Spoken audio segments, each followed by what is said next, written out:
Halo, gue Andi Leonardo dari channel Andy's Experiments, dan hari ini kita akan bahas tentang konten matematika lagi. Kita akan bahas tentang satu bilangan namanya bilangan prima, dan apa itu bilangan prima ya?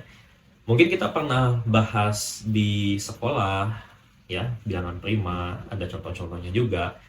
Supaya lebih ingat, nah bilangan prima ini adalah bilangan asli yang hanya tepat memiliki dua faktor. Satu dan bilangan itu sendiri. Jadi contoh kita punya 17. 17 ini bisa ditulis jadi 1 kali 17 aja. Nggak ada kombinasi yang lain ya. Jadi cuma ada 1 dan dirinya sendiri. Maka 17 ini kita sebut sebagai bilangan prima. Sedangkan kalau kita punya 14, 14 ini bisa ditulis jadi 1 kali 14 atau bisa juga jadi 2 kali 7. Nah, artinya dia punya 1, 2, 3, 4 faktor. Berarti dia bukan bilangan prima. Kita sebut sebagai bilangan komposit ya. Nah, kira-kira itu pengingat tentang bilangan primanya ya.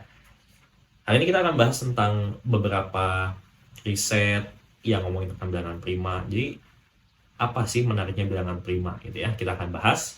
So, tanpa berlama-lama, let's talk about it.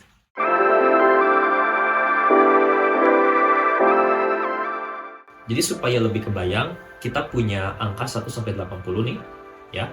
Dan kita akan coba tentukan bilangan mana aja sih yang merupakan bilangan prima. Kita mulai dari angka 1.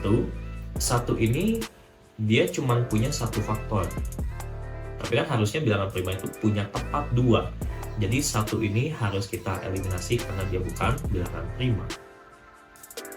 Kemudian angka 2. 2 ini bisa kita tulis jadi 1 kali 2 ya. Berarti dia bilangan prima. Kemudian berarti kelipatan 2 kita hapus aja karena dia bisa ditulis jadi 2 kali sekian, berarti dia kan bukan bilangan prima. Kita hapus seperti ini. Dengan cara yang sama, kita punya 3 adalah bilangan prima, kelipatan 3 kita buang. 5 ini bilangan prima, kelipatan 5 kita buang. 7 ini bilangan prima, kelipatan 7 kita buang. Dan kelipatan 11 seterusnya sampai nanti kita dapat yang merupakan bilangan prima itu cuma segini ya. Dari angka 1 sampai 80 ternyata yang primanya cuma segini, sisanya adalah bilangan komposit kayak gitu. Kemudian ada teorema tentang bilangan prima ya. Teorema bilangan prima dia bilang, misalkan kita punya fungsi Px nih yang menyatakan banyak bilangan prima yang kurang atau tepat sama dengan X ya, lebih kecil atau sama dengan X, dengan X-nya boleh bilangan real. Contohnya gini, kalau kita punya pi 5, artinya kita lagi tanya berapa banyak sih bilangan prima yang kurang atau sama dengan 5. Tinggal kita hitung aja, ada 2, ada 3, sama ada 5 itu sendiri ya. Jadi totalnya ada 3 nih. Berarti pi 5 itu sama dengan 3. Terus sama juga kalau kita punya pi 14, gimana ngitungnya? Kita cari bilangan prima yang kurang dari atau sama dengan 14. Ada 2, ada 3, ada 5, ada 7, ada 11, sama ada 13 ya. Berarti totalnya ada 6. Kemudian pi 25 juga sama, tinggal dihitung, nanti kita akan dapat ada 9 bilangan prima. Begitu seterusnya ya. Nah, sekarang kita akan coba gambar si fungsi Px ini bentuknya kayak gimana ya. Nah, mulai dari 0 sampai 2 itu sebetulnya belum ada bilangan prima ya. Dari 0, 1, kemudian menuju ke 2 ini masih belum ada bilangan prima, jadi ini masih 0. Waktu ketemu sama 2, dia akan naik satu lantai kayak gitu. Nyampe 3, naik lagi satu lantai. Nyampe 5, naik lagi satu lantai, dan seterusnya sampai setiap kali dapat bilangan prima kita akan naik satu lantai ya. Jadi bentuknya seperti ini. Ini kita sebut sebagai fungsi tangga ya, karena dia nggak mulus tapi patah-patah ya, dan trennya itu naik. Nah, orang jadi bertanya-tanya, kalau misalkan kita mau cari nilai pi 100, nilainya berapa? Kalau kita mau cari pi 1000, nilainya berapa? Kan agak susah kalau kita harus naik tangga satu per satu gitu ya. Jadi mungkin kita bisa coba cari hampiran yang cukup dekat, atau kita sebut sebagai aproksimasi. Oke. Nah, ada riset yang bilang kalau fungsi Px ini cukup dekat dengan X dibagi ln X ya. Atau dengan konsep limit kita bisa tulis Px kalau dibagi dengan epsilon x atau rasionya ya, rasio dari px dengan epsilon x, untuk x-nya menuju tak hingga maka sama dengan 1 ya. Nah, dua statement ini sebetulnya ngasih tahu hal yang sama sih. Jadi tinggal dipilih mau yang mana. Kayak gitu. Oke. Coba kita bandingkan ya secara grafik. Jadi yang tadi yang warna biru itu adalah fungsi px-nya. Ini. Nah, si epsilon x ini ada di bawahnya sini nih.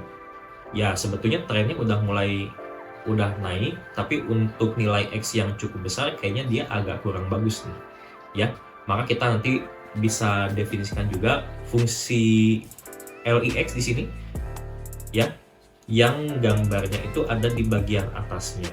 Nah, kalau kita bandingkan, ini mungkin hampirnya lebih bagus daripada yang tadi, ya, gitu.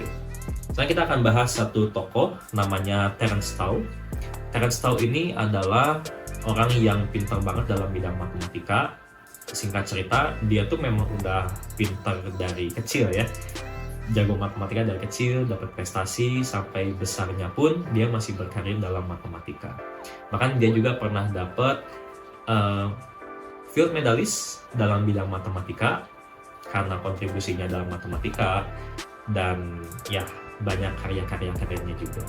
Dan sekarang dia jadi profesor di salah satu universitas, namanya University of California. Terence Tao sama temannya Grimm pernah bikin riset tentang bilangan prima ini, ya, namanya teorema Green-Tao. Dia bilang himpunan bilangan prima itu mengandung barisan aritmatika dengan panjangnya berapapun. Panjangnya mau kita request berapapun, pasti ada juga, dia bilang kayak gitu, ya. Nah, tapi sebelumnya kita mungkin coba refresh dulu barisan aritmatika itu apa ya. Jadi, barisan aritmatika itu adalah mungkin bisa kita sebut kumpulan angka-angka yang kalau kita jajarkan, nanti dia akan punya selisihnya tuh sama terus ya, selisih yang konsisten. Misalkan di sini B, maka di sini pun jaraknya B, maka di sini pun jaraknya B, dan seterusnya. Contoh misalkan kita punya 2, 5, 8, 11. Nah, dari 2 ke 5 jaraknya 3, dari 5 ke 8 jaraknya 3, 8 ke 11 juga jaraknya 3. Jadi konsisten terus ya, bedanya itu konsisten. Contoh yang lain, misalkan kita punya 10, 6, 2, minus 2. Selisihnya itu selalu minus 4, minus 4, minus 4, dan seterusnya. Ya, jadi ini adalah dua contoh barisan aritmatika. Nah, menurut teorema Green-Tao, kita tuh bisa bikin barisan aritmatika kayak tadi, cuma sekarang si angka-angkanya itu kita ganti sebagai bilangan prima semua. Dan panjangnya mau yang pendek, mau yang panjang, kita bisa selalu menemukan. Ya, contoh misalkan kita pengen dua angka nih, ya.